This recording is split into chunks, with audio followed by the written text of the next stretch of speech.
আজ লাঞ্চের মেনুটা ছিল কিন্তু অসাধারণ। পেঁপে দিয়ে ডাল, সয়াবিনের তরকারি, ডিম সেদ্ধ আর বেগুন ভাজা। বেগুন ভাজাটা আমি খুব একটা বেশি পছন্দ করি না, তাই লাস্টেই বললাম আর কি। তারপর দুজনে মিলে রেডি হয়ে কুটুসকে আদর করে বেরিয়ে পড়লাম, কারণ ম্যাডাম আজকে যাবেন কাঁদি সাইটে। উনাকে তুলে দিলাম অটোতে। একটু গল্প করতেই হলো, কারণ অটো ছাড়তে একটু দেরি ছিল। তারপর যথারীতি দুজনার দুটি পথ দুটি দিকে বেঁকে গেল, মানে ও চলে গেল সুন্দর ওয়েদার উপভোগ করতে করতে কাঁদি, আর আমি বেরিয়ে পড়লাম নিজের কাজে। আজ দোকান ছিল না, কারণ মঙ্গলবার। তাই আমি আগে বাড়ি ফিরে গেছিলাম।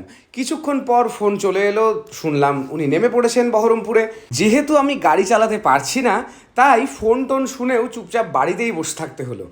এসেই শুরু হয়ে গেল বায়না, খিদে পেয়েছে খিদে পেয়েছে, কিন্তু কি করা যায়, আমি আর বেশি কিছু করতে পারলাম না। উপহার দিলাম সুন্দর একটা 3টে ডিমের অমলেট, যা ফ্লাপি হয়েছিল দুজনে মিলে তাড়িয়ে তাড়িয়ে খেলাম।